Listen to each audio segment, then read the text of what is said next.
This is a relay project. Real Talk starts right now. Here's Ryan Jesperson.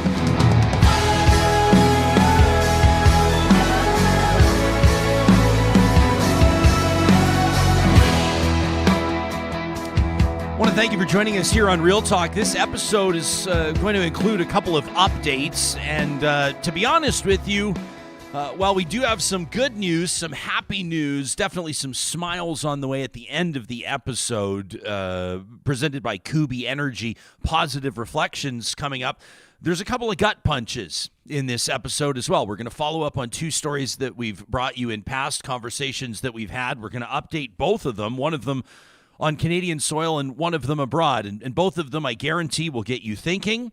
One of them in particular will break your heart, most likely. The other will get you thinking about the faces of healthcare, the people that keep the system operating. I'm talking about Dr. Bradley Martin, who's going to join us in the second half of this show. If you're a regular, if you've been tuning into this show for coming up on 3 years now, you've seen Dr. Martin several times as a guest.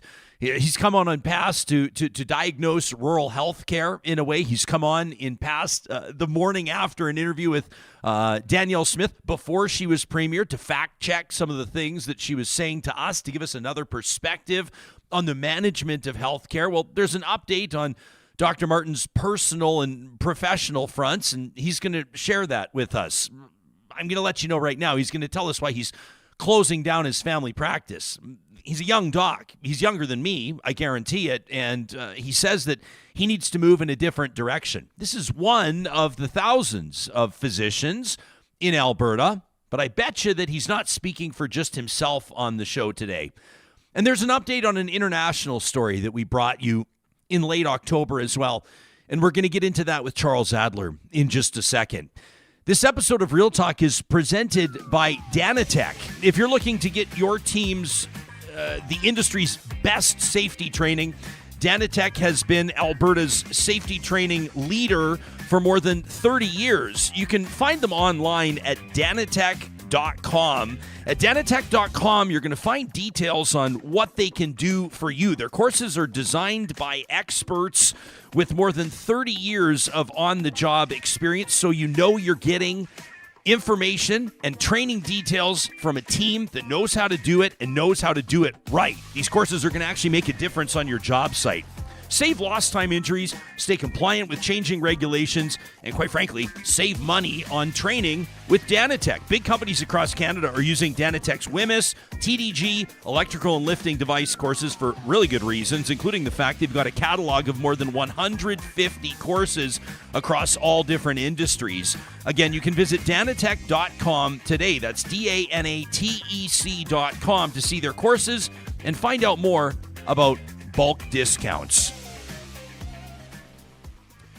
It was back on October 23rd when Chen Zeigen joined us, a resident of the United States. He had returned to Israel to be with his family as they awaited word on the fate of his mother, 74-year-old Vivian Silver. All they knew was that she had been kidnapped when her kibbutz was raided by Hamas back on the 7th of October. They were holding out hope that she was alive. The lifelong peace activist had been organizing events in Jerusalem just weeks before her disappearance involving Palestinians and Israelis. She had been a bridge builder for decades. And with his heart in his throat, Chen told us what he thought his mom, Vivian, would want the world to be focusing on.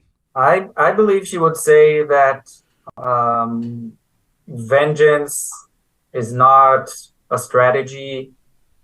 More destruction will not bring a solution to this bloody conflict.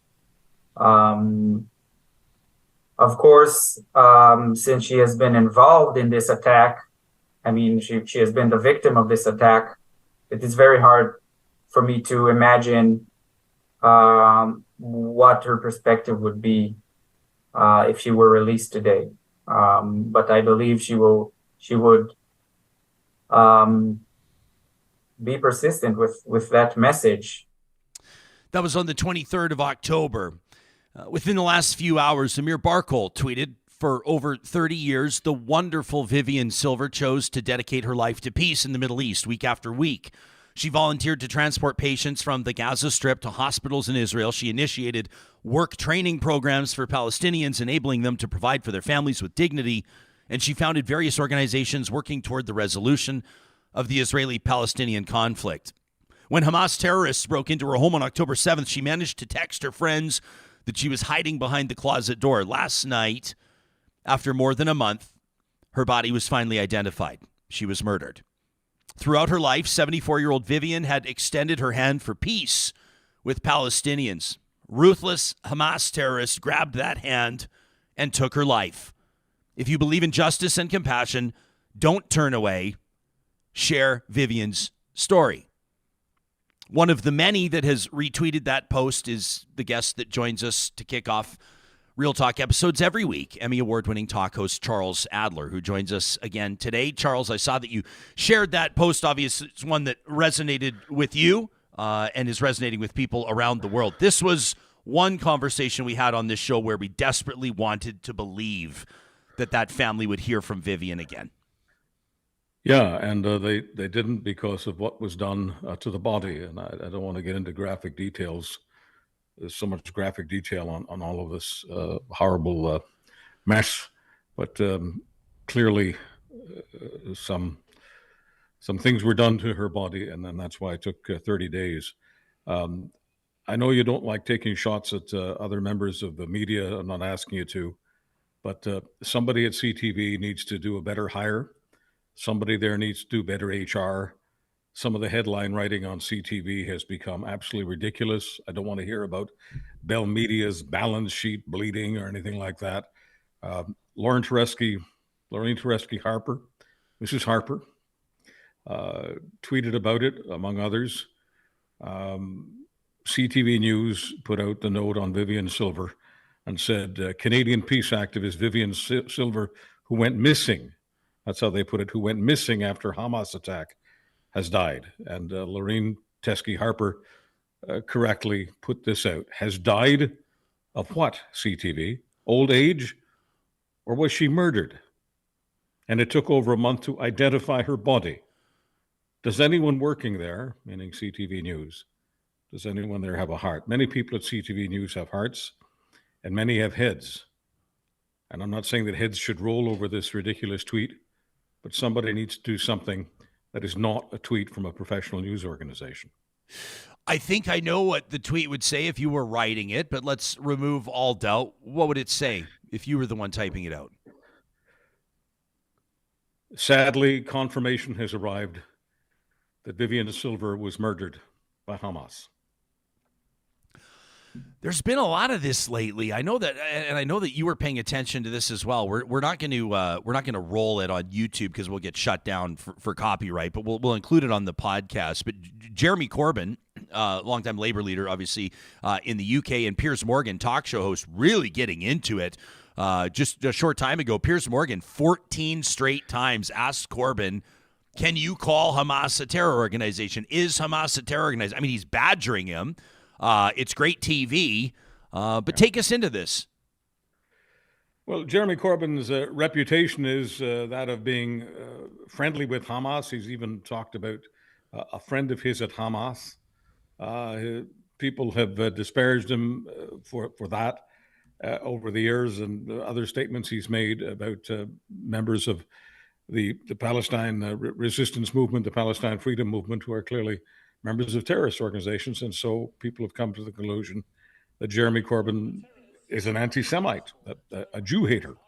What else could he be when you support organizations dedicated not to just freeing the territory that we call Palestine, but to freeing all of it, river to sea, meaning no Jewish state, meaning the annihilation of the Jewish state, and according to the Charter of Hamas and others, the annihilation of the Jewish people. When you support organizations that are dedicated to genocide, you've got a problem. And the problem that you specifically have, in this case, is an anti-Jewish and anti-Semitic problem. And so Piers Morgan didn't ask him specifically about anti-Semitism. He just asked him whether or not he considered Hamas to be a terror organization. And as Ryan just said, he asked him 14 times, and 14 times he refused to answer. The man has a problem. Yeah, and sort of trying to turn it back on Piers and saying, will you give me a minute to talk? You won't give me a minute to talk. You won't stop talking. It's a yes or no answer. Let's get into this. I never want to take something for granted that may seem obvious or may not, but it's why we have talk shows. We discuss these things. We hash them out. Why is it so important that Piers Morgan get an answer there? Why is it such an important question that he asks it once and then 13 more times? Because if you're not willing to say that Hamas is a terror organization, you are no longer worthy of democratic dialogue. You've canceled yourself from the conversation of civilized people. You've become like some of, and I repeat, some of those people who tear down photos of kidnapped children, kidnapped Jewish children, and then engage in all sorts of ridiculous conversation. I will say it today, I'll say it tomorrow, I'll say it again. I want the Palestinians to have their own country. I also want the Jews to have their own country. And I refuse to support those Palestinians who want statehood on the basis of eliminating the Jewish state and eliminating the Jewish people. And I don't apologize for opposing genocide, whether it's some crazy right-winger in the Netanyahu cabinet who wants to dehumanize Palestinians and trash the idea of a Palestinian state, and would be, I would say, in some cases, genocidal. So whether it's a Jewish person who's genocidal or a Muslim person who's genocidal, I oppose genocide. And I'm proud of Canada for always having opposed genocide. And I hope we always will. And I hope we never become the kind of nation that bends over so blatantly to be politically correct, so as not to offend the feelings of genocidal people, that we stop being 100% adamantly against genocide. And I want to mention two great Canadians who have offered moral clarity on this, and they're from different sides of the aisle. One is Bob Rae, the former interim Liberal leader and a former Ontario NDP leader. Bob Rae, who is Canada's ambassador, a distinguished speaker in many areas, especially this one. And the other one would be a person who I was never a big fan of, but that I can easily put that aside because this issue is far more important than politics. And that's Brian Mulroney, although I was, I would say a person who voted Conservative 90% of the time in my adult life. I was not a huge fan of Brian Mulroney, and I felt that Brian Mulroney's politics is what triggered much of what happened in creating reform, splitting up the Conservatives. As I say, I want to put all that aside. He spoke in recent days about this issue while accepting a Theodore Herzl Award at the World Jewish Congress, and Brian Mulroney on the issue of Hamas and everything that Ryan Jesperson and I talk about every Monday or Tuesday. Brian Mulroney has been the most eloquent Canadian. Mm. How much of your feelings about Brian Mulroney had to do about the fact that he was the one that introduced the GST? Anything? Part of it was the GST, and when you're living in Alberta, and somebody introduces any kind of sales tax, you get your backup. But really, what bothered me most about Brian Mulroney, and what I think what triggered so much animosity against the federal Conservatives, was his blatantly biased decision to interfere in a decision which revolved around the Canadian military, asking a company based in Winnipeg, Bristol Aerospace, to build jet fighters. And Brian Mulroney got in the middle of that and kiboshed that decision and gave Canadair in Montreal, Quebec, the contract. That gave Preston Manning and many others the moral authority to go after the federal Conservatives and to talk about how it was time for the West to have a fair stake of the action. It didn't matter how many federal Conservatives were elected in Alberta. I think every single seat at the time I was based in Calgary, every single seat in Calgary was Conservative. And when I said on my show, I launched a talk radio in Alberta, a show called Hot Talk, launched in 1990, so a long time ago. And I said that every single seat that is Conservative is up for grabs. And Brian Mulroney and Mike Wilson and others Harvey Andre was the top conservative in Calgary. They thought I was way too radical. I was a whack job. I was crazy. I was everything else that they called me. But I knew in my heart of hearts that a party was rising called the Reform, and it would claim all of those seats, and of course it did. Hey, we've all had our whack job moments, Chuck. Some of them have earned Emmy awards. I never said I wasn't a whack job. Yeah. I just wanted to clarify. I just don't think I was whacked to see that there was a mood. Although we didn't have F. Mulrooney bumper stickers. Yeah. How's that for redeclaring that we're a little less civilized now than we were 30 plus years ago? I'm not old enough. I'm just barely not old enough to remember the angst that the prairies felt against Pierre Trudeau during his time as Prime Minister. I certainly, and I've shared this on the show before, my beloved grandfather, my son's namesake, Rudy Dutka, proud Chevron engineer. I've told you this before, Chuck. Told me that Petro-Canada stood for Pierre Elliott Trudeau rips off Canada. Right. He told me that he would rather run out of gas than stop to fill at a Petro-Canada. So I knew the feelings were strong. The feelings were palpable. But I'm not old enough to remember whether or not there were fuck Trudeau bumper stickers in the 70s as well. There very well may have been, and maybe some of them in Quebec as well. We've lost Chuck's audio somehow. We somehow lost your audio, Chuck. I don't know if you hit mute or not or something. There you go. You're back. Okay. So I'm Mr. Pro Free Enterprise and all of that. But I know this sounds overly simplistic. I have never understood why we absolutely have to pay the world price for gasoline, the world price for oil, when we've got so much of it in our own backyard.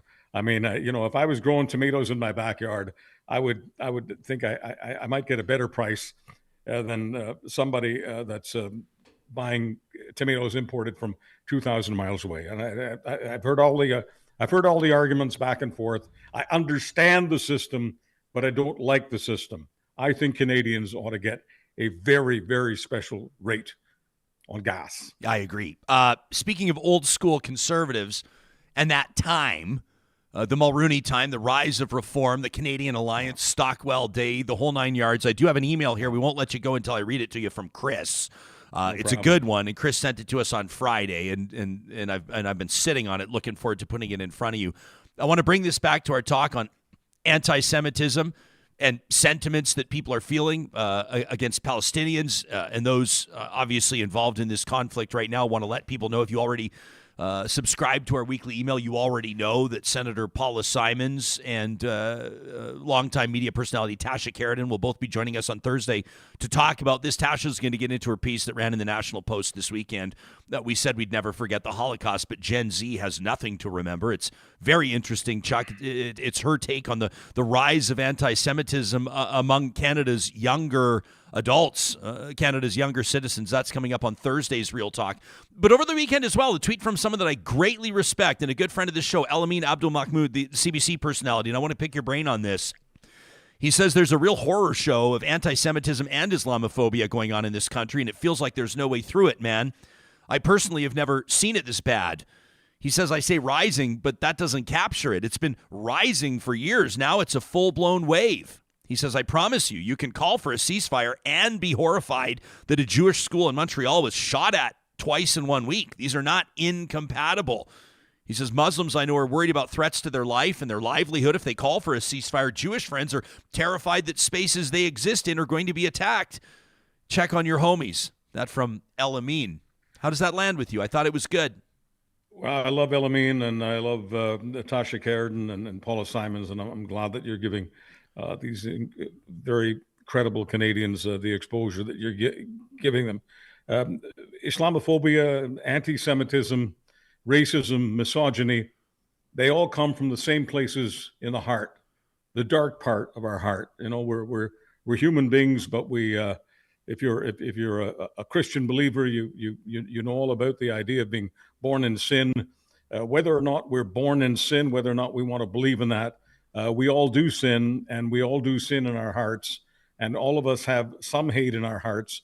But as civilized people, it's incumbent upon us, I don't care what your faith is or whether you have a faith, whether you're a worshiper or a non-worshiper, it doesn't matter to me, religious or secular.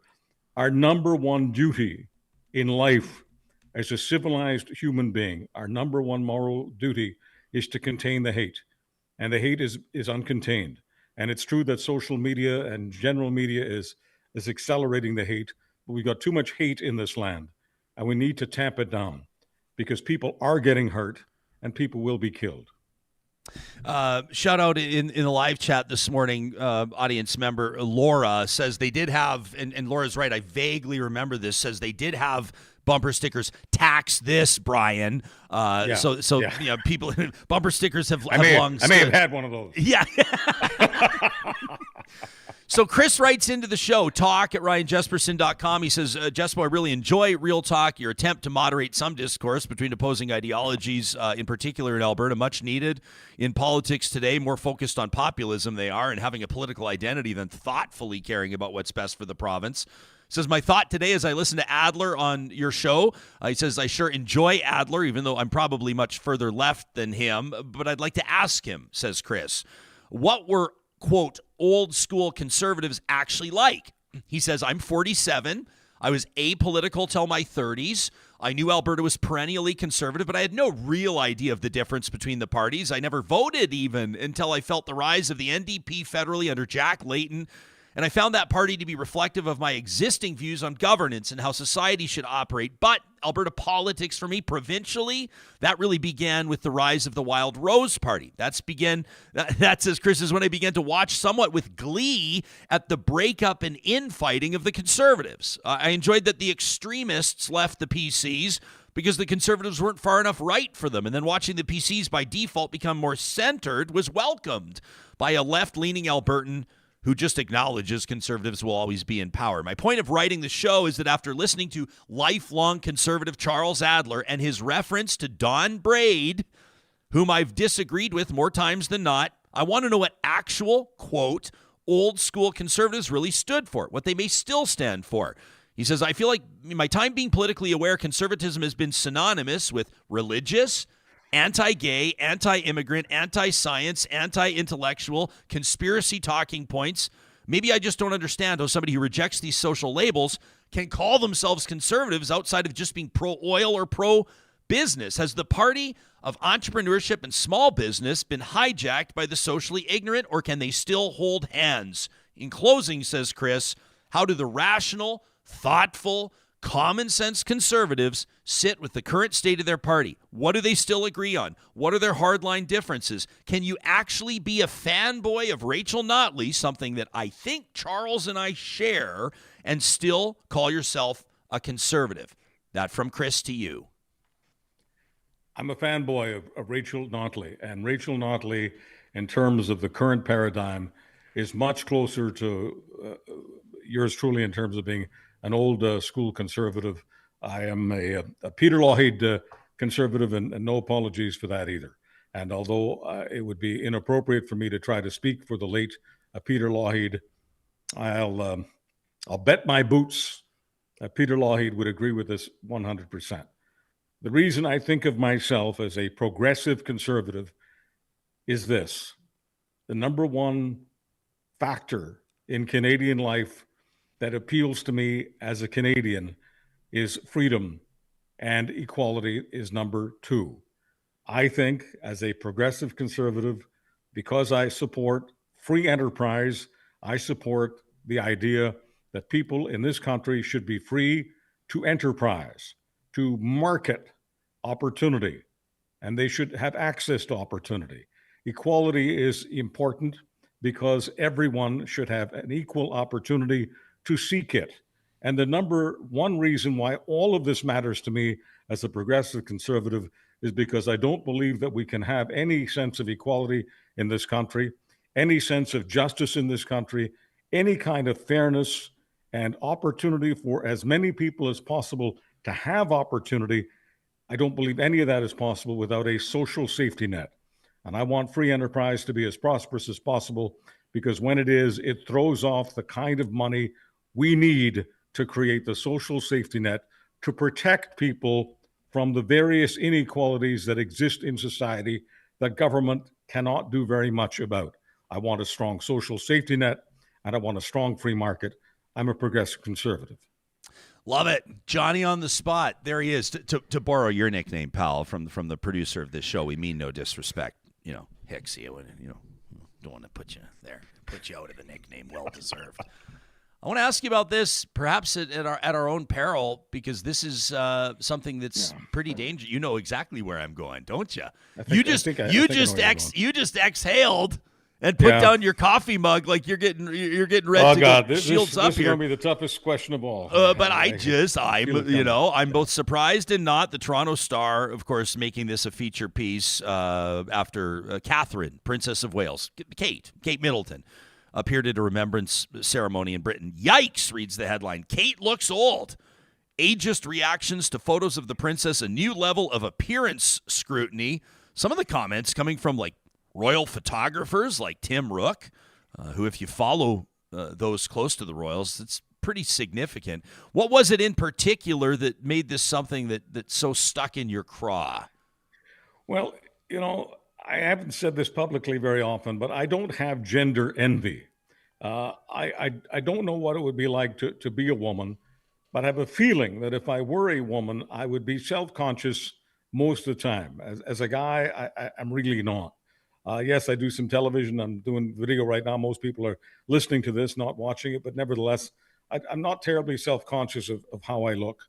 And I know in my heart, based on how men treat women and how women treat women and how the world is even treating Kate Middleton, who is an outstanding looking woman, for them to be down on her and calling her an old bag and hag and much worse than that on social media and elsewhere, just tells me that it's really, really tough, even in 2023. It's really tough to be a woman. And this isn't about men attacking women. This is about men and women being equally guilty here. Some would say that women are even more difficult on women than men are. I don't know.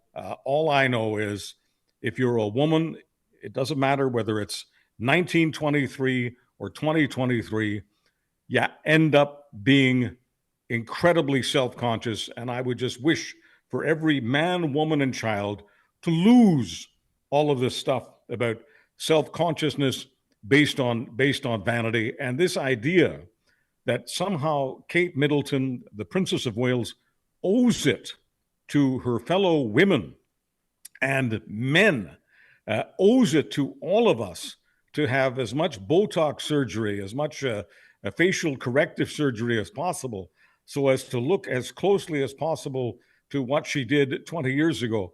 I find that ridiculous, and I'm going to use a word I don't use very often, but I find that culturally oppressive. Trying to tell people that they owe it to our society and our civilization to have cosmetic surgery is absolutely ridiculous. Cosmetic surgery, in my opinion, is for those people who unfortunately have been victimized by accidents or by other aspects of life that are massively unfair. But for Kate Middleton to be told that she must get Botox surgery or Botox treatment is absurd and ridiculous, and yes, oppressive. I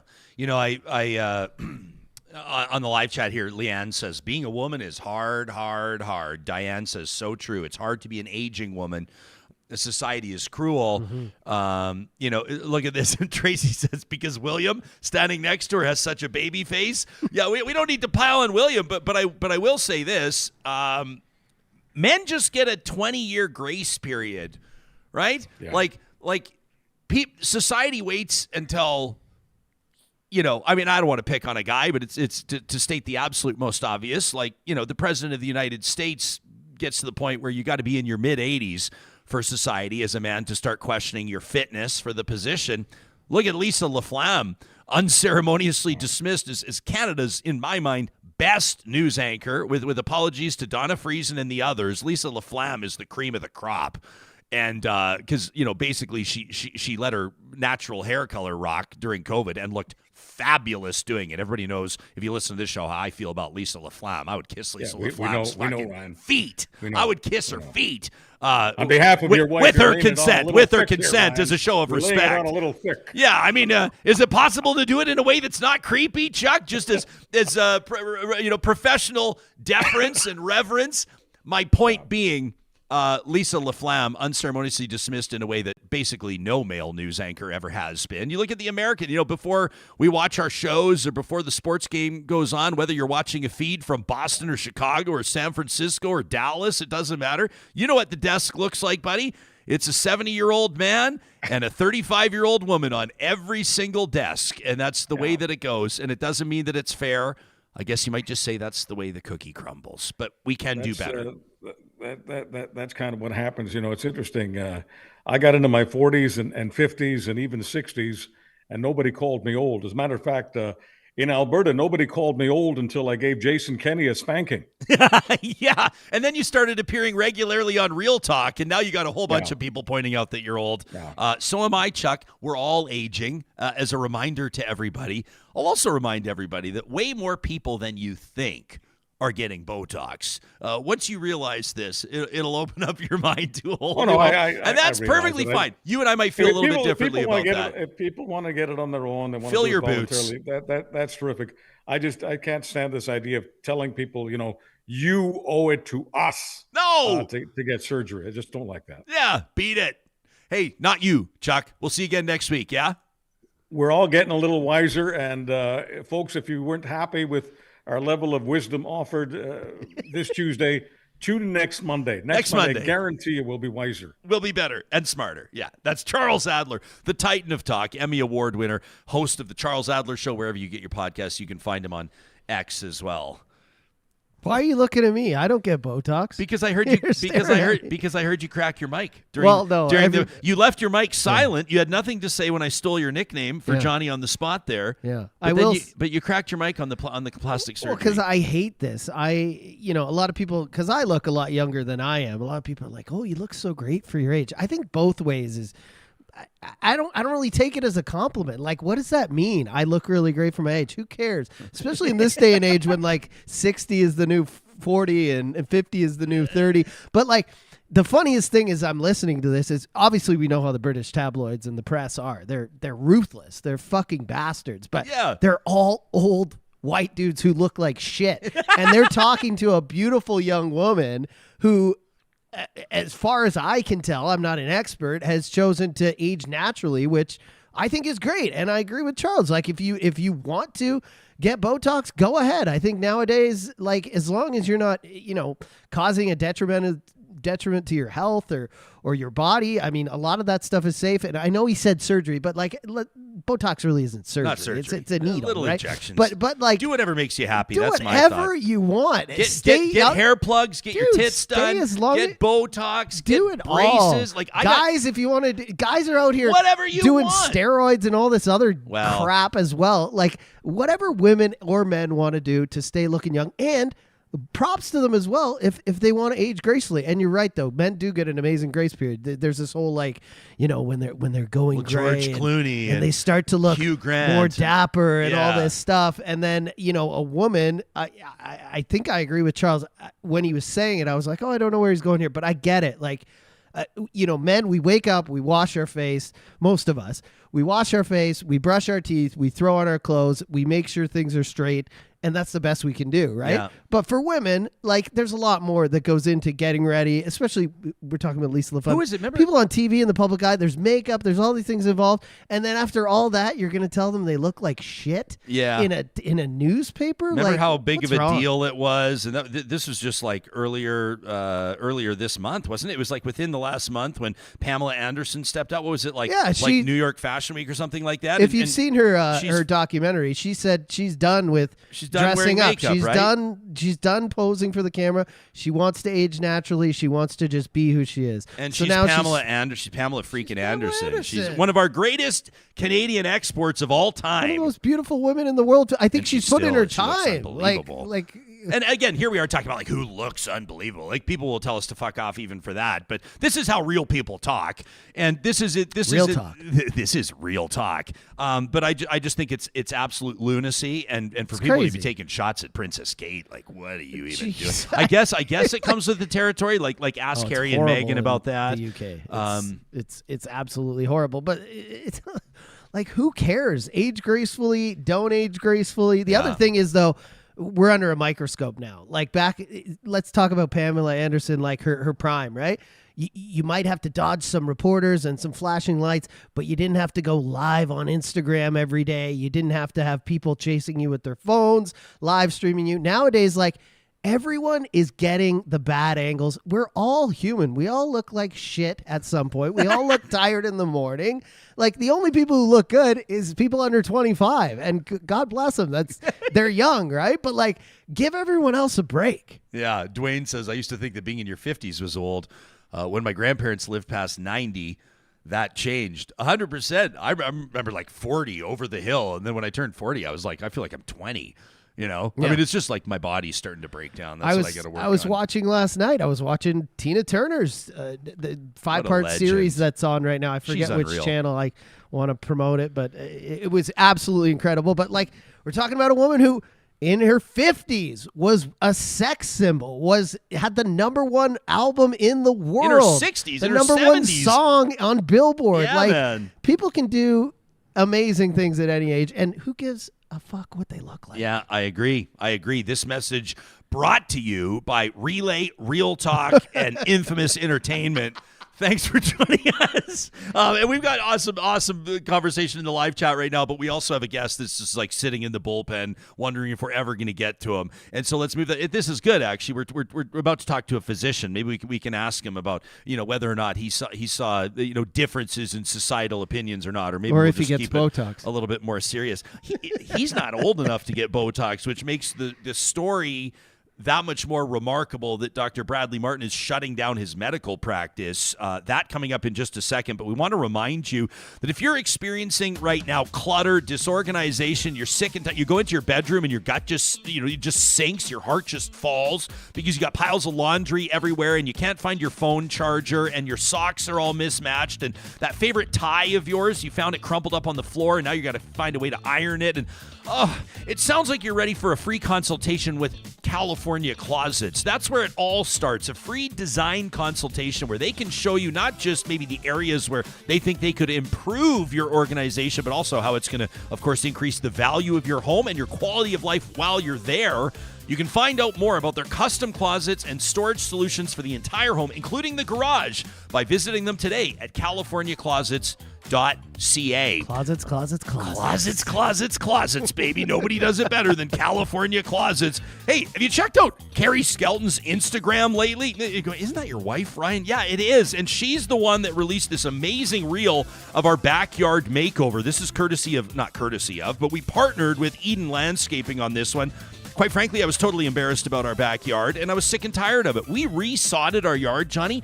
We've lived in the house 12 years. We resodded it 3 times. Wow. 3 times. Once by ourselves, huge mistake. Way more work than you think. And twice professionally. We just finally realized we couldn't get grass to grow there. It was the dogs, it was the drainage, it was the lack of light. So we knew we wanted that artificial turf. We knew we needed to upgrade the bricks. We still wanted to keep the fire pit, but we wanted it to look a little bit more, classy. You know what I mean? But still have places for the kids to play.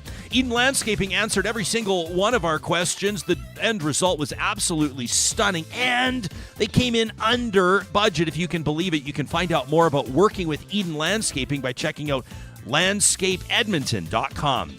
And finally, a shout out to our friends at Complete Care Restoration. You go to their website, completecarerestoration.ca, you're going to see a building just absolutely demolished by fire, right? You're going to see what happens when a flood takes over a basement or a business. You'll of course, recognize that they're experts in dealing with asbestos or mold, black mold, but they're also fantastic when it comes to your ordinary, everyday construction and renovation projects. We hired them to build our studio, and I've never been more impressed with a team of professionals on the job. Johnny and I always talk about how when they had their drills out to help us mount our TV monitors, They had a vacuum going under the drill to make sure no dust hit the floor. Like, that's just one example of the way they approach their work. If you're looking at a renovation project, maybe a new bathroom, a basement renovation, or maybe a condo conversion, find them online today at completecarerestoration.ca. Dr. Bradley Martin, ever since this show launched, coming up on 3 years ago, has been a wonderful friend of Real Talk. Behind the scenes, he's helped us understand stories relating to healthcare provision, in particular in rural areas in Alberta. He's written us letters. He's been active in the live chat. And, of course, he's appeared on camera for several interviews. And he joins us today with a bit of a different theme because he's decided to close his family practice. Dr. Bradley Martin joining us live, I believe, from his home in Hinton, Alberta. That's where you are right now. Hey, pal. Brad, we'll just get you to kill your... We're working with a delay here. He doesn't realize. Brad, just kill your speakers, pal. This will be cut out of the podcast, obviously. Brad, how you doing, pal? Today, a bit of a different theme. Johnny, you want to help us get this figured out? All right. We're going to get to Dr. Brad Martin in just a quick second. Wanted to remind you, and we saw some amazing feedback there from those of you that were responding to Chris's email. You can always be in touch with us to the show. If there's something that you heard that resonated with you, if an interview prompts you to think of something else, make sure you send us an email to talk@ryanjesperson.com. You can also find us on Twitter, a.k.a. X. You can find us on Instagram and on TikTok. Our handle for all three of them is Real Talk RJ. Looks like we're troubleshooting something that's going on in Hinton. I'm not exactly sure. It seems like maybe Brad is having a difficult time connecting with us. So Johnny will get that figured out behind the scenes. This means it gives me a chance to hop back into the live chat and see what you have to say about what we're talking about here, including a Noob Try Again, who says, speaking of aging beautifully, people need to watch the show Good Luck to You, Leo Grande. Says Emma Thompson was incredible. I haven't seen that one. Leanne says, man, oh man. She says, my kids' friends are getting their lips done. They're getting Botox. They're 26 years old. They've been doing it since they were 22, says Leanne, and they don't even look the same anymore. I know what you're talking about. Others, like Galaxy Hunter says, being an old guy is easy. Just keep clean and get a haircut. Get a trim every month or two. That from Galaxy Hunter. Yeah, there you go. Mark says, I like Ryan's Alberta t-shirt. Thanks, Mark. He says there should be some Alberta stuff somewhere on the studio walls. Buddy, there is Alberta stuff all over our studio walls, including 4 originals from Alberta artists. And, of course, those of you that have visited in studio, including you, Mark, have seen those paintings up on the wall. We're so proud to support Alberta artists. Darren says, I might be the opposite. I was surprised at age 40 how old I already felt. He said at age 40, my knees were going on me, my back, I was feeling a lack of energy. I hear you, Darren. I feel you. I went out for lunch. I was down in Calgary just this weekend with a couple of buddies around the same age, 46, 47. One of my pals rolls in looking like $1 million. I said, what are you doing? And he never looked bad before. Like, he never looked super unhealthy. But just now, I mean, I said, what are you doing? He goes, well, he says, I've just realized, I've decided, this guy's an incredible family man. He's a brilliant entrepreneur. He said, I decided that nothing's more important to me than my health and my future with my family. And he talked about how valuable time is, time with our family, time with our friends, especially in our advanced age. And so he's basically overhauled his entire routine. Like this, I know that intermittent fasting isn't new to any of you, but he said he's given himself 14 hours, a 14-hour block through the overnight and into the next morning every single day where he's not eating. He's giving his body a bit of a break on that front. He's cutting back on booze. He said he's made it non-negotiable with himself. He's made a deal. He makes sure that he gets 8 hours of sleep, and he's not waking up at noon. I mean, he's got a set of twins and another son. He's got 3 under 9 years old. I mean, they are busting their asses. They're up early. So this guy getting 8 hours means he's disciplining himself and going to bed earlier at night. I lack that discipline right now, but at the same time, it's just up to each one of us to make a commitment and stick with it, right? It's not like me to say, well, I can't get 8 hours of sleep. It's that I choose not to. So he's kind of inspired me. It's kind of been banging around in my brain ever since I talked to him this weekend. And I think some of that does come with age and that self-preservation of wanting to be around and wanting to be healthy for as long as possible. Yeah, it'd be nice. It's hard, though. It is hard. When the grind of daily life. I would love to get, oh man, I had 8 hours sleep I think it was this weekend when I worked on Friday, had Saturday off, Sunday, then we had Monday off. I think the Saturday I slept in, I was like, oh, that 8 or 9 hours really makes a difference. But we're all busy, right? We're all grinding. And especially, I know I don't get it. And I often say this, but I know parents are struggling. I know you're waking up 4 or 5 a.m. if you got young kids. I know you're up, you're getting one off to school, the other one, you know, people have stuff everybody's to do. got their thing. Everybody's got their thing, but it's just like most people, like, I mean, you know, hey, real talk, you know, like I bought a gym membership months ago, and the only time I went to the gym was to pick up the membership card. I love this like, story. I'm willing to tell the truth about Tell that. about when you went in. I'm a member of the coolest gym in the city. I'm a member of the fanciest, swankiest gym in the city. And if you said to me right now, where are the treadmills? I would have to say, I'll let you know when I go. And why is that? Is that because I don't care about my health? I don't care about my family? No. Is it because I don't prioritize physical exercise right now? Yeah, that's 100% what it is. But that's just a matter of defining your priorities and then making it happen, making a commitment, having the discipline, right? Ken in our live chat says 8 hours of sleep, staying active, eating vegetarian, says Ken, has made me feel better in my 50s than I did in my 30s. Ken, that's incredible. I love hearing that. Curtis, meantime, says, I can't sleep more than 7 hours no matter what I do.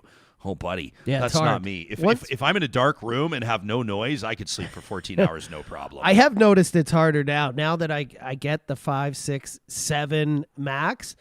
Sleeping, I used to be able, oh man, I'm a DJ. I used to, when in my club days, I could sleep 13 hours after a big weekend. And now I think like 9, 9.5, 10 is like super the max. I can't even get past that. Huh. How about this from Bunny Slippers? It says, you want to know why I look younger than my age? Sunscreen and excellent skincare with minimal products. Baz Luhrmann. People are going to look back. Sunscreen. People are going to look back on our generation and the generations before us and think one thing. Everyone's using like SPF 50. Oh, People yeah. get like daily moisturizer with SPF 50. It's all in it now, right? Of course. I looked at some of my partner's stuff, and everything has SPF in it. All the stuff the younger generation is using now, moisturizer, eye cream, it's all got SPF in it. What were we doing? Yeah. We were just splashing water on our face. What was I talking about yesterday? People used to use baby oil to suntan. Remember drinking fountains being everywhere? Yeah. I know it's not a big thing anymore, but remember you used to go into any office, any building, anywhere. It was just like water was always free and it was always available. There was always a water fountain. And now it's like, to think about putting your mouth near one of those or even pressing the button that like thousands of people have pressed to get the water. But I do see a lot more of those like the bottle fill stations now. And I like when they have the counter on them. Like there probably is one at my gym. I can't confirm it, but but I know for a fact I do play on a basketball team and I play hockey every week, everyone. I walk the dogs, carry a 1-year-old around Jim's town. always had them. But I like the counter because it shows how many like plastic bottles have been saved or how much water. It's always fascinating to see. Like where we play basketball, they're like at 500,000 bottles filled on these machines. I'm encouraged by that. Yeah. Obviously, the reason it went away is because water is the new oil. Water's the new oil.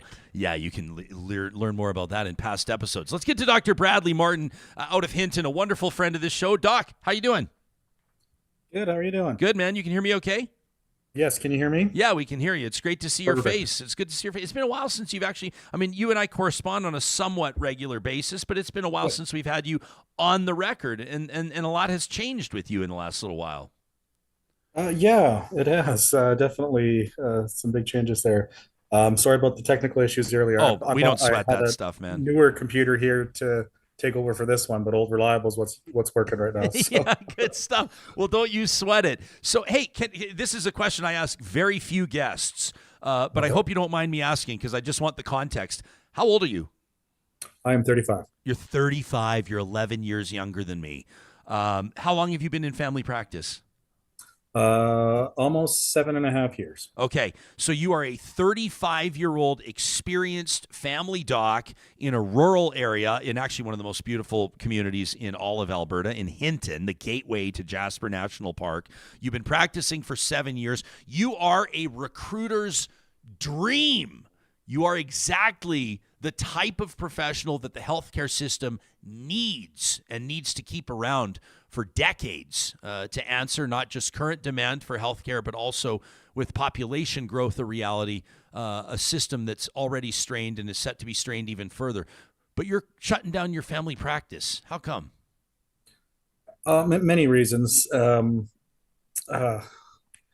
do I start? One thing is the overall strain on the system. We're feeling it as more docs are leaving. There's more to do for the rest of us, and I don't blame any doctors that have left. There are many reasons why people have. For me, I find paperwork is just insurmountable. The administrative work that we do is just unreal, and it's so much of it is unpaid. You're sitting there for hours just doing paperwork, referrals, you name it. That work I kind of find per capita per patients just got more and more. I started off inheriting a fairly old practice for more elderly kind of sick patients. So that was kind of a baseline to start with. And as my practice population's been aging, those issues have just gotten a little bit more and more. And I don't hold that against the patients. So paperwork is a big part of it. I feel like I can't keep up with it. And then with overall having fewer docs, there are more and more demands of us to need to fill in the emerge. And so that's a little different in a rural healthcare compared to urban, where you can be a clinic practitioner without doing much of the rest of it, if you so choose. But in rural, there's an expectation to both be a clinic practitioner as well as an emergency room provider. So between the pandemic and aging and growing populations, each doc's kind of spread more thin. Another thing for me was back in June, I actually wound up in the emergency room myself. My heart decided to go a little bit faster than it should, and it was kind of ticking along there. And I realized that was probably secondary to caffeine and stress and trying to, be awake to work all the time. And I realized, well, as you asked, I'm 35, a bit young to have some of those things.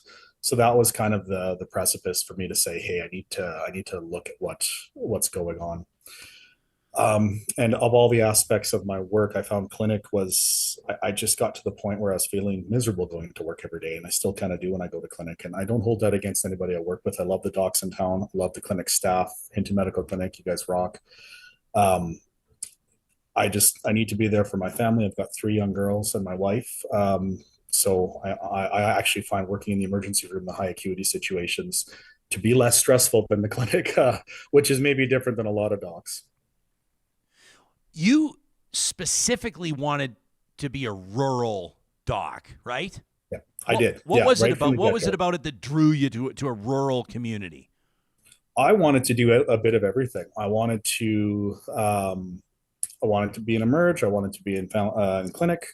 Wanted to work in the hospital, and I wanted to do obstetrics. Now, the obstetrics never really did get off the ground too much because I pulled out of that early, knowing that that was going to be hard for my personal life and my family being away, just called away all the time. So I didn't get into that, but I love rural medicine for that. I get to service an underserved population, and I get to do a bit of everything. So did that make the decision that much more difficult? I hesitate to ask the question because it's going to sound like you're creating an issue or making an issue worse, but that's not it. You're doing what you need to do for your personal health and your family, and also it's your career. You can do whatever you want. And you also know that wherever you go, your skill set will be in high demand. But did it make that decision that much more difficult for you, knowing that by closing a family practice in a place like Hinton, it's going to be even more difficult for obvious reasons for people living in Hinton to be able to find a family doctor? Yeah, no, and that's exactly right.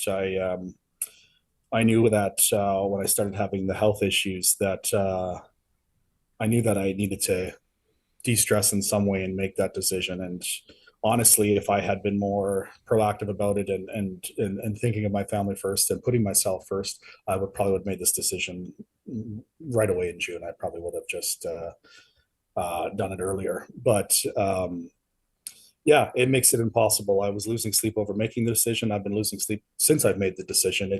I know that those patients Many of them won't have another family doctor. We do have a couple doctors taking on new patients in Hinton, but that won't, we already had, I would be doc number 4 or 5 in the last year or two that have left family practice. So even though Hinton is usually better set than most of Alberta for family docs, we're not any longer. I want to read some of the comments here. Kathy says, through COVID, I was waiting for my doctor to call me for a prescription refill. I assumed that since I hadn't received a call by 7 p.m., that he'd be calling me the next day. He called me at 9:30 p.m. to do the refill, still at work. She says, I was surprised that he was still working at that time. I asked if he was going to be done soon. He said he was probably still going to be working until 2 in the morning doing paperwork. That from Kathy. Larry says, so why is there not some form of like medical assistant support for this problem of like record keeping paperwork that seems to be a major issue, even a reason for doctors closing their practices and leaving? Where is this AI? Wonders Larry. I would assume that you looked into solutions. I mean, would there have been something, or is there something that could have or still could change your mind? I mean, what have you considered? Have you exhausted all avenues? Yeah, I mean, the administrative work on it is always been there. And as you know, and we've talked about it on the show before, technically speaking, family practices are private entities, aside from the fact that our rates are set by the government, so we don't choose how much we get paid, and we only have, typically speaking, one client, which is the government of Alberta that pays us. So any family doc office that you see, for the most part, aside from the ones run by TELUS, which are another, I won't even go there right now, but we can talk about that if you like. But of course I want to, yeah. All the rest of them, even those ones, technically, they're all paid for by the fees that go into paying physicians. So we pay for our own offices, we pay for our own staff. So that's part of it. So the more we would have to try to get help with that, the more we'd have to pay out of pocket to do that. And that's tricky for a couple of reasons as well. Some of it is a lot of staff can see the personal information of patients. Everybody kind of signs waivers, privacy acts. We follow those privacy laws obviously very tightly. But some of the paperwork, like write a referral letter, there's not really anybody that can do that besides a physician or somebody with medical training. Or like an insurance report or something like that. It can't be. Yeah, and I get a lot of help with some of those things. Some of when they actually need the medical kind of legalese on there, that's my job. But I do have staff that actually do help me with that, and we do have great staff that help me with that. I've got my billing clerks that help with the billing. I've got lots of staff that help me with some of those forms. But even with all that help, just the sheer volume of it is just off the charts. Yeah, I can tell, by the way. I just want to recognize it, how careful you're being right now to recognize your staff and your colleagues, and to sort of indicate that this isn't something that was a result of them or anything like that. Do you feel, in a sense, by closing a clinic, now I should note you're still planning on working in the ER, right? And working in the hospital inpatient ward in Hinton, is that right? People still see you around?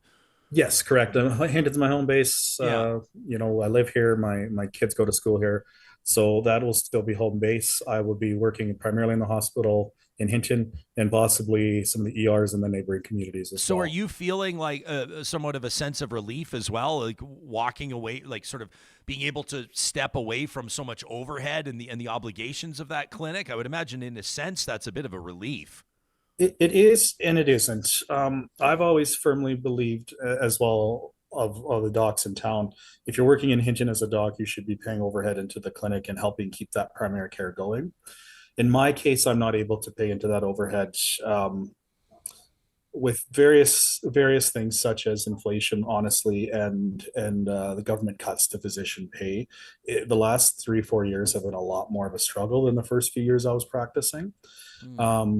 And then other more personal things on my end. I actually had an accountant that is under investigation right now, so I had to worry about that this year as well. So finances have definitely been an issue for me too. It's not my business, but just to clarify, are you suggesting that he was stealing from you? No, okay. I think they were. He was simply took on too many clients, and wasn't able to deliver as quickly as he needed to meet deadlines. And that kind of had fallen through. So I ended up having to pay a lot of back taxes essentially this year. And just between that and overhead, it's kind of funny because, you know, doctors, they make decent money. They don't make as much as people seem to think they do by any means. The average wage of a Canadian physician is far more than I make, I can tell you that. Just between that and then, you know, getting my taxes back on track and paying proactively, I'm paying six figures in tax this year essentially. So Jeez. It's been a financial struggle. So my stress and my needing to kind of change my workload and be there for my family is the reason I'm leaving family practice. But some of the financial stuff's kind of been the trigger as to when I've decided to do so. Got it. I just want to recognize how amazing it is that you're having a frank conversation. Thousands of people are going to hear this. You know that. You're not worried about it.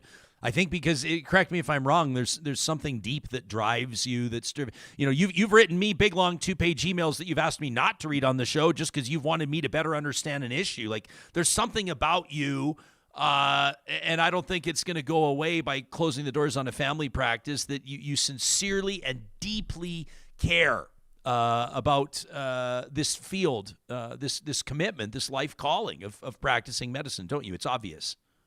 Yeah, 100%. If I was in it for the money, I would have went into the U of A business school rather than the medical school. But yes, 100%. And that's part of the reason why this decision really does destroy me a little bit. I feel guilty every day for kind of walking away from the clinic and walking away from the overhead, but I know it's going to be what's, you know, good for the family. And I'm bolstered by the fact that I've had colleagues that have left the clinic that do that very thing. I think what's different about the current generations of physicians compared to the former generation of physicians is just how much we take on that workload and how much we are obligated to our personal lives. You know, the stereotypical thing you hear about physicians is they never see their kids. Well, that's not true for me. I try to see my kids as much as I can, and I won't let any sort of job, whether it's calling or not, get in the way of that. And that hasn't, you know, I haven't been able to achieve that balance the last few years. So I'm kind of righting that wrong a little bit. Curtis is in our live chat, says this man is a hero. Tara Lynn says there's this misconception that doctors are overpaid. Tara Lynn, as the son of a physician, you let me know who's saying that and I'll show up on their doorstep, Tyler Shandro style. I've seen what doctors go through. I remember, Brad, I have vivid memories sitting in my dad's waiting room after hours while he did paperwork, because paperwork, you know, comes at the expense of a physician's personal time. They don't stop seeing patients at 1 p.m. so they can finish their paperwork and be out by 5. They stop seeing patients, depending on the clinic's hours, typically in the late afternoon or into the evening, and then they start. Then the work starts, and then they get home and do what they can and bring what they can to their family, but it's an absolute grind. I appreciate this comment. Lauren says, wow, this is very candid. Another audience member says, I really hope that Dr. Martin, I lost the comment here because there's a lot of them coming in, but someone said, I really hope that he could mentor younger physicians or help develop younger. Here it is. Tracy says, I'm so happy Dr. Martin's finding some balance. I hope he'll mentor some of the new doctors. Give us a sense of what and I am obviously going to ask you about this AHS overhaul in a second and your thoughts on it. And we talked to the health minister last week, the premier as well, and the health critic and the president of the Alberta Medical Association. No other talk shows really do that. Just have to plug Real Talk for a second. But Brad, what does the business look like? I remember my dad telling me, like, back in the day, you know, you like any professional practice, whether you were an accountant or a lawyer or a physician, you would hope to sell your practice to, like, even if you're in sales, to sell your book, so to speak. But the way that healthcare was going in the province, it meant that physicians couldn't sell anything. They could maybe sell their exam beds on Kijiji, but any graduating physician right out of medical school could open an office, hang a shingle, and be full in like 3 months. So there was really no value to existing practices. How do you, and maybe this is getting too personal, none of my business, just say so if that's the case. Is there another physician that would jump at this opportunity to have the mountains as their backdrop every day and to come out and step into a booming practice, a practice that's so busy people can barely keep up? Or how does that look? I would hope so. I know I know jumping into a practice that's already kind of established is the way to go. That's one of the reasons I joined this practice.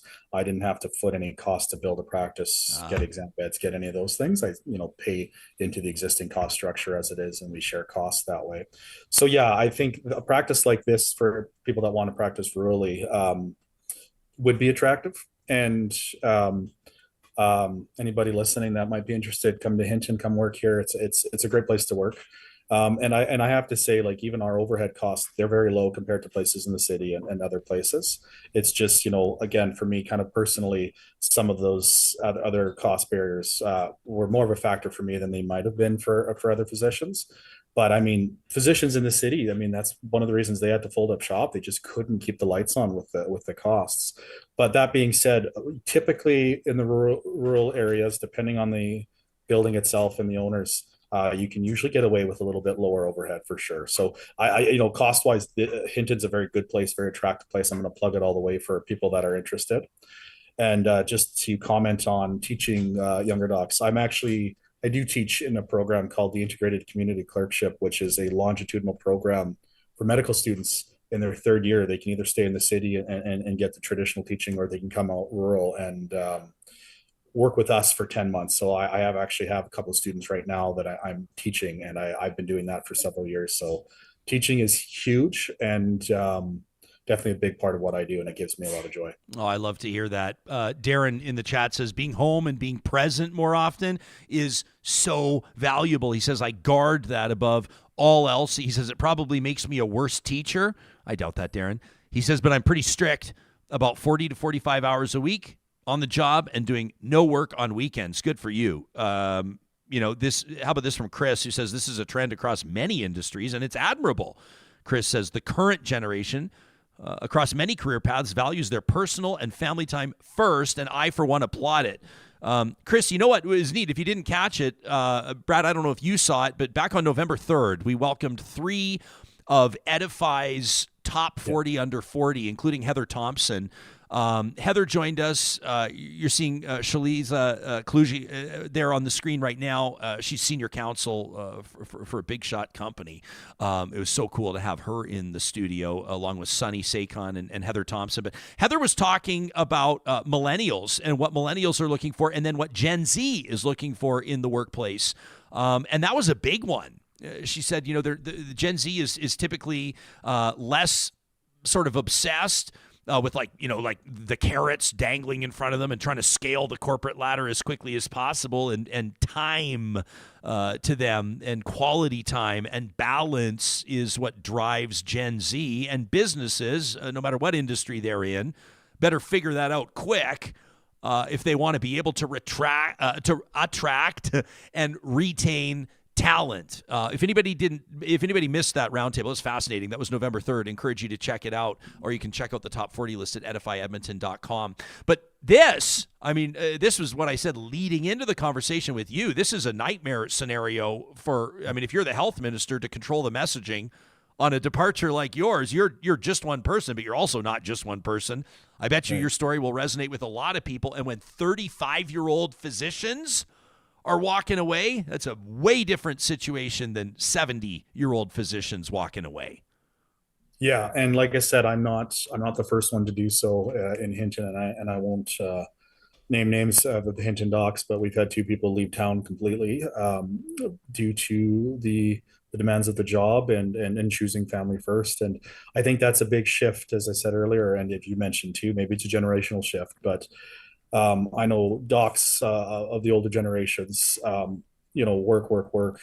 And, that's sometimes heralded as the ideal of how much a doc should work. But I think you'll see that, I know I don't have the statistics in front of me, but drug addiction, divorce rates, all those issues probably were higher in the previous generations with all the work they did. And that's one thing that's kind of hard to reconcile. Kind of looking at some of the documents that were leaked, I saw a couple screenshots that the UCP were kind of using when it comes to certain things. And I know one of the things is saying they expect family doctors to have practice panels of 1,500 patients. My practice is what I would consider rather small compared to others, and it's about 600. I couldn't fathom tripling that or doubling or more than doubling that. I couldn't possibly do that. Like I said, I'm struggling to keep up with it now. And that's, another reason I'm leaving clinic practice, as ironic as it is. I feel like I'm failing my patients a little bit, not being able to keep up with it, what they need. And I realize leaving altogether the practice does even less for my patients. But so when there's this expectation that we need to have higher panels, I can't reconcile that, because we also have to appreciate that turnover inside our clinic. For example, we've had a lot of turnover in our staff, and we, just like any company, if you can keep your staff members happy, you're going to keep them longer. And it's the same thing with physicians. If we can be happy, we can be more supported, we'll be far more productive. But it's tough in this climate right now. We spoke with Alberta's health minister, as well as the president of the association that would represent you as well, the AMA, speaking on behalf of Alberta doctors, Dr. Paul Parks, back on November 9th, and talked to the health minister basically about these transformational foundation rattling. I mean, it's sort of like basically an atomic bomb approach to changing how AHS operates. And there's a million angles of approach on it. I know some people were dissatisfied with the interview because we had about 12 minutes with her, and we tried to cover as much ground as possible. But you could spend 12 minutes talking about how they're going to manage laundry services, how they're going to procure, how Covenant Health will compete with whatever. I mean, there's obviously a million things to talk about. The government spends about $27 billion on healthcare, and that number is only set to rise annually. I'm sure you heard that interview, or at least saw the highlights of it. What did you make of it? What do you make of the story? What are some of the key details that you're keeping the most keen eye on early in these foundational rearrangements? Well, one thing I will say, just to preface what I'm about to say, is I do find that the Smith government does seem to be far less hostile than the Kenney government. Way less. I don't, and I think you mentioned that last week on the show as well. There's a little bit more rapport there. Now, I myself haven't tried to engage the government with the Smith government as much as I tried to engage the Kenney government, but that was like hitting your head against the wall. It really was. It was tough. That being said, I do have quite a few concerns with the direction. One of them being just to make mention of kind of what they said about how I can't remember what the document was. I remember seeing it was a screenshot clip to Global News, I believe, talking about almost trying to say the overabundance of family doctors, which I mean, that's just not true. I know that there are more family doctors total number than any other specialist, but of course there are. I mean, we're the gatekeepers of the healthcare system, and we need to be there in high numbers. So I just think the overall premise and where they're coming from is just a bit off, and that's what concerns me. The other point was talking about how is it worded, Ryan? The way it's going is counter theological to what yes. they want it to be, or something like that. Yeah, basically some areas of healthcare delivery, in particular around harm reduction, are operating counter to the government's approach. They don't like. Yeah, and I, as real talkers and yourself know, I'm hard left. Always have been, and I don't apologize for that whatsoever. But left or right, the government ideology behind where they want healthcare to go, for the most part, shouldn't be in play. Evidence needs to be in play, and evidence tends to support more of the social aspects of healthcare and being that social net. So, I mean, it shouldn't matter what an MLA, the premier, any government ministers think about what needs to happen. Follow the data. Because A, you're going to help Albertans more. B, you're probably going to do it the cheapest way as well, in the most cost-effective way. So that's where sometimes when I hear the term fiscal conservatism, it's like, well, sometimes the best way to be fiscally conservative is to actually be socially liberal in that matter and actually spend a lot to have a social safety net. Whether it's Medicare, Medicaid, those kinds of things, evidence shows that in the long run, you'll save costs, even if they're there up front. Did you have? I mean, was this like water cooler talk? There were those leaked documents, the brown envelope that Rachel Notley says she got in the mail. They say they don't know who it came from. They heralded these changes coming to AHS. The government makes the announcement the next morning. This was mid last week. We blew up half of our weekly lineup to accommodate discussion on this because people don't care about much more than they care about healthcare, education, and healthcare. Those are the two big ones. What was the water cooler talk like at the clinic or amongst your colleagues? Do you get a sense? Is there like a general theme? Is everybody on the same page? Or some people, are some of them going, hey, listen, the system's been so fucked for so long, we're open to new approaches? You know what? I'll be honest about the leaked documents. I don't think, we've been so busy at the clinic. I don't think we've had a chance to even talk about it. Sure. To be honest with you, I don't even know how many of the docs are aware of them. We're just kind of grinding gears, trying to keep things going. But one thing is most of the docs in Hinton, and I won't speak for them specifically, are in the same kind of boat as far as where our values lie in that. And certainly, you're right. The system is not ideal, and it does need to change. But I'm just going to say it, and I know it's something that docs will skirt around at times. And I think one thing, at least for now, to stabilize the current system, is just pay us more. Just pay us more. One thing was we haven't had a fee increase since 2009. Cost of living increases haven't really happened at all. And just like anybody throughout the pandemic, inflation's been huge. Hang on. So are you saying for an annual physical or for like a visit, like a 0303A or something like that, a billing code for like a basic doctor's visit, has not increased a cent since 2009? I don't know about if it's increased a cent, but I don't think there's been major increases. I know there hasn't been hardly any increases, if any, since I've started 7 years ago. So like when houses were like $275,000 that are now $750,000, and you're getting paid about the same? Yeah, as far as I know. Yeah, I always compare it to one of the docs that's she's leaving town, but she's more or less retiring from Hinton. She's been working here for 20 plus years. She's great. She bought her house, I want to say the early 2000s, probably a third of what I've paid for my house. And she makes, other than the fact that she delivers babies and makes more on top of that, otherwise she makes about the same as I do, and just different circumstances. I mean, I'd be in a lot different position if I started working 20 years earlier, truth be told. Yeah, sure. So I can't say that there haven't been some cost of living adjustments, some small recourses to that since 2009, but nothing major. And then, like I said, during the beginning of the pandemic, when we had to do a lot more virtual care, Alberta went from being one of the higher paid clinic visits to the absolute lowest in the country. And we spent 2.5 years getting paid $20 per visit, essentially, with no modifiers on that. And when they did start to put that to be more in line with in-person, that was around the same time as we went back to in-person anyways. So yeah, no, it's that, and then inflation. I just, just like anybody, nobody's immune to that.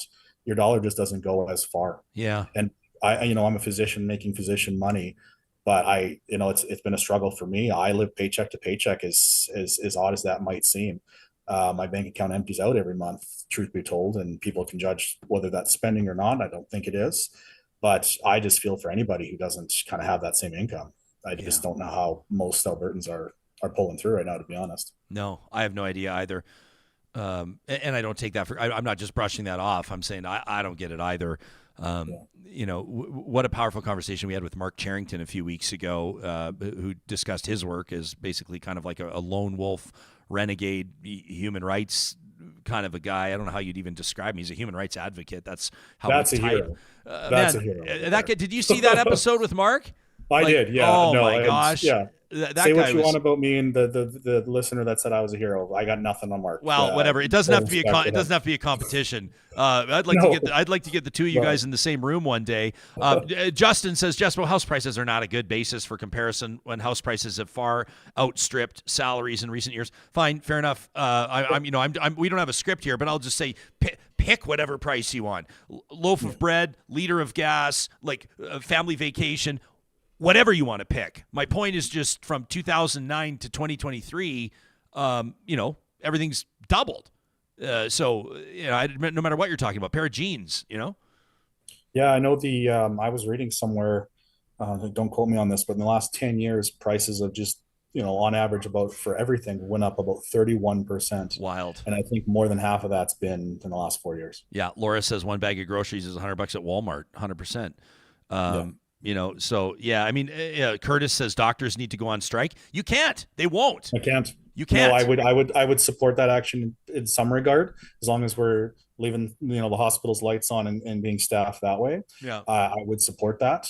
But no, we can't. I mean, obviously, we would want to make sure we're there for our patients, but yeah, we legally cannot strike. Legally can't. Yeah. Man, I've got so much respect for you. Obviously, we wish you well. This is not goodbye. This is far from goodbye. If anything, I'm hoping that you might be a little bit more available for more frequent appearances on Real Talk. The way that you roll, your breadth of expertise, you are our exact target demo, a professional 35-year-old.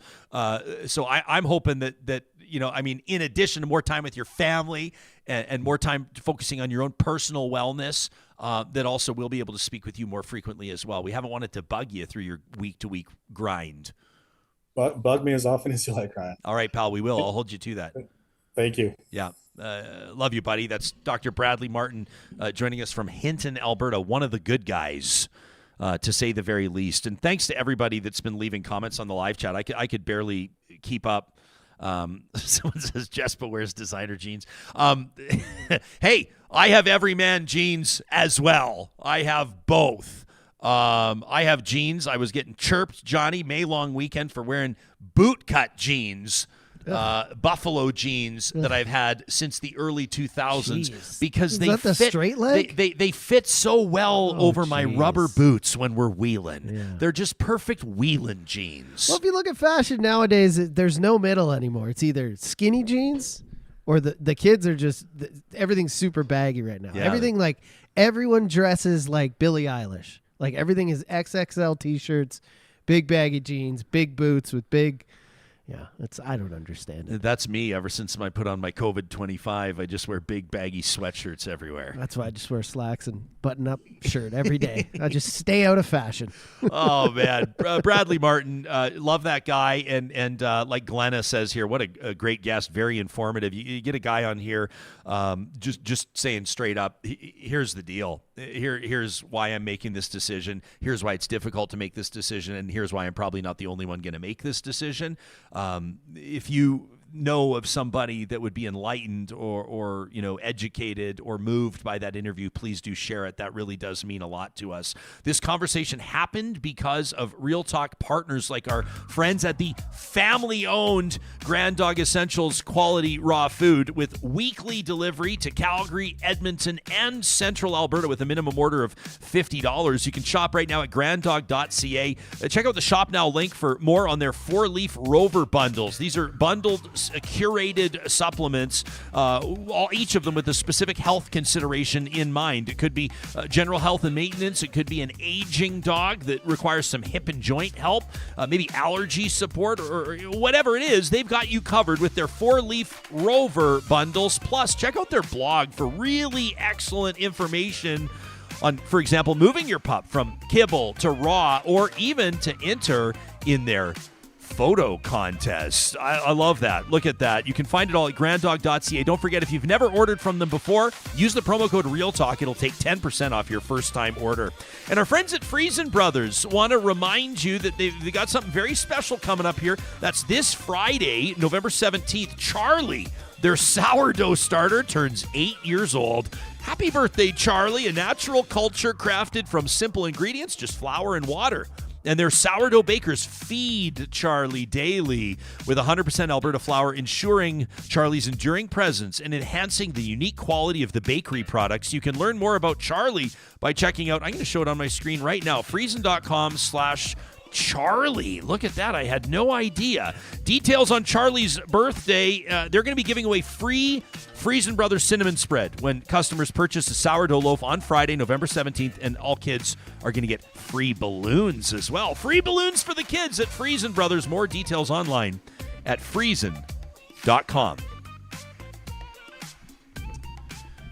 Some amazing feedback here. Tracy here on the live chat says, Tracy's a career counselor, she shared with us, says, my newest client is a manager at a large department store. She's experiencing seizures due to stress. we're trying de-stress exercises, but I think she needs a new career.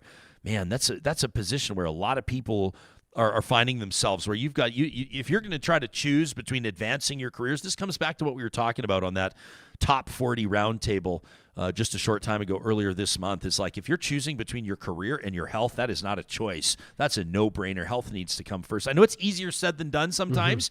You go, well, how am I going to pay my bills? How am I going to support my family? But if you don't have your health, what do you have? It should be number one. I think a lot of it, I'm guilty of it too. A lot of people I'm don't have probably that luxury, not putting though, it number one as much as I should. But it's also like this thing from the past too. Like our parents, our grandparents, they're all like, that wasn't it. They just worked hard all the time. That was number one, right?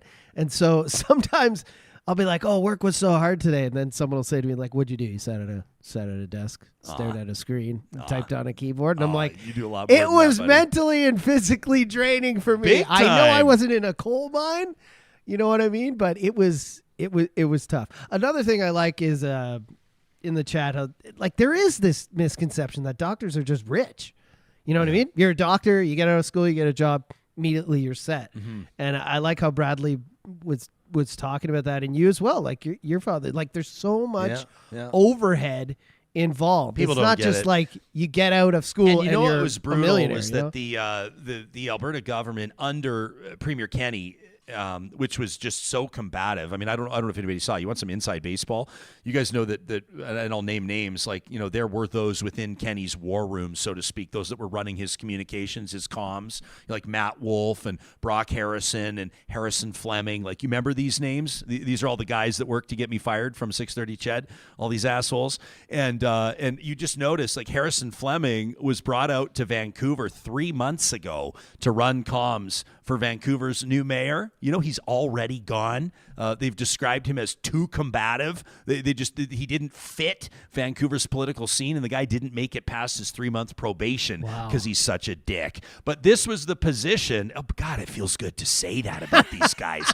They earned the title. Wear it proudly, you assholes. Wear it proudly. But I will say this is, like, the tone that they took with Alberta doctors was horrific. Bad. And it's not just the yelling at the end of the driveway thing. There was so much more. And one of those things was releasing statistics that showed the annual average salary for a physician. But they were including like neurosurgeons. Yeah. And like all of these, like, specialized surgeons. There are surgeons in Alberta Making bank. that are We get making it. $2 We million get it. a year. And, like, you know what? If you're taking a saw to open up somebody's skull to operate on their brain, Yes. and you have that skill set, you should be paid accordingly. I want that guy to be comfortable. Or I want girl. that. I want that. I want that person to be- surgeon to be the best in Canada. I want them to be paid the top dollar. 3 months vacation a year. I Whatever want they them need. relaxed. Oh, I saw my doctor drove a Porsche. Yeah, and he just had a drill in your skull. Like, what do you want your doctor? Like, you know what I mean? So this, but you know what? That was such a disservice because people see those numbers about It's annual villainizing salaries. them for no And then reason. people think that the family doctor, they think that the guy that's running the clinic, that's burning the candle at both ends, is making $700,000 a year, No. and that he's taking that home, and nothing could be further from the truth. And another thing that was, and we said this on Real Talk when it happened, it was like 3 years ago, but we said it then, and we'll say it again, is when you take the number that a physician bills Alberta Health Services for the year, that they bill, then you can't look at that as their salary. They're paying their staff out of that. They're paying nurses out of that. They're paying office overhead out of that. They're paying corporate tax out of that. They're paying all of the things. And it's just it's infuriating for me because I've seen it on the inside. And I've seen how people, it must be nice. It's like, these people went to post-secondary for 12 years. A lot of them are graduating with 6 figures in student loan debt. Yeah. You know, and as you can tell, I take this personally. I know you do, but I've always said I think the three fields we should not argue about pay for is first responders, doctors, and teachers. And teachers are getting the shit end of the stick, obviously, because they don't get paid well enough. SNL this weekend, I hope you watched it. I didn't. Nate Bergese, there was a great skit about they're on an airplane and a woman goes into labor, and of course, is there a doctor on the plane? And this guy stands up, he's like, hi. And they're like, oh, thank you, doctor. He's like, well, I'm not a doctor, but I'm a lawyer. So that's like the second best job, you know? And they're like, another guy stands up. He's like, wait, lawyer's the second best job? And they start arguing about what the best, like the most, best professions or most respected are. And they all end up agreeing that doctor is first. And then they're arguing whether it's lawyer or engineer second. And then this one woman stands up and says, well, I'm a teacher. And they all start booing and throwing their garbage at her. And it's just indicative of like the temperature right now that we have towards teachers. But I thought it was a great skit, and it was just, I was going to actually, if we wouldn't get dinged today, I would have played it on the show. Yeah, there's so much we would love to share on YouTube that just the algorithm. But it's funny, we respect doctors, but we're like, but then people want to argue they're paid too much. Because there's this anti-intellectual thing going on as well. Chris earlier in the show nailed that with his email. The angst that there is towards like professionals. I mean, you look at David Parker, founder of Take Back Alberta, is like, all of you with your professional certifications think you're so fancy. We laugh at that. It's like, it's just such a bozo approach to living. Anyway, the good news is here we are independently operating. We can say whatever the fuck we want, which means you're getting Real Talk all the time, and we love you for being a part of it. And of course, we promised that we would wrap up this show with something super positive. Thank God. The first episode of every week. Our friends at Kuby Renewable Energy, get a free solar quote today at kubyenergy.ca. Give us a chance to sort of shrug off the negativity and harvest positive energy and focus on humanity. It's Positive Reflections, presented by Kuby Energy. And I want to give a huge shout out to Brayden, who watches us. Brayden says every day from Coquitlam, BC. Shout out to you, Brayden. Suggested that we feature the Instagram account We Rate Dogs. Because who doesn't love an account that just rates dogs? And there was one in particular. This is the story of Annie. Annie was surrendered to a shelter at 19 years of age. We don't know the story. Annie's owner could have had a health issue themselves. We don't know. But at 19 years of age, with just 1 month to live, Annie was given 1 month to live.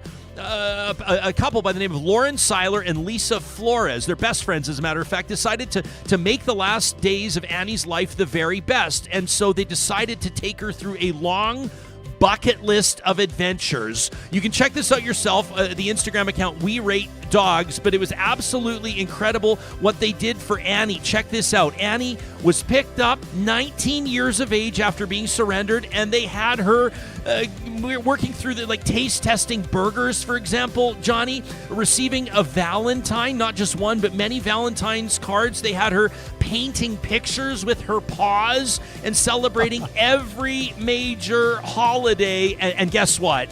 Annie surpassed her life expectancy for almost a year. She passed away after turning 20, but not before she completed every single thing on her bucket list with these two people, Lauren and Lisa, who loved her very much. Now, we're thrilled to let you know that the account We Rate Dogs, with 3 million followers, has awarded Annie their highest honor, which is a 15 out of 10 rating. Wow. Annie gets the 15 out of 10. Annie, a very good girl.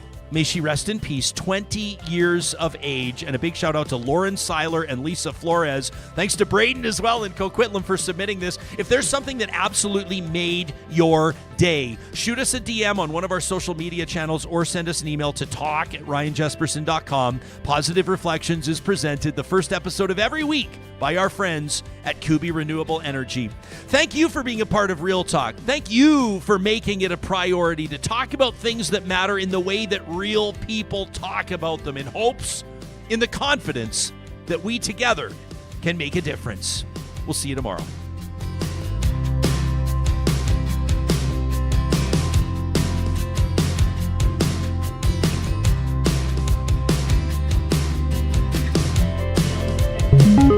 Real Talk is hosted by Ryan Jesperson. Executive producer Josh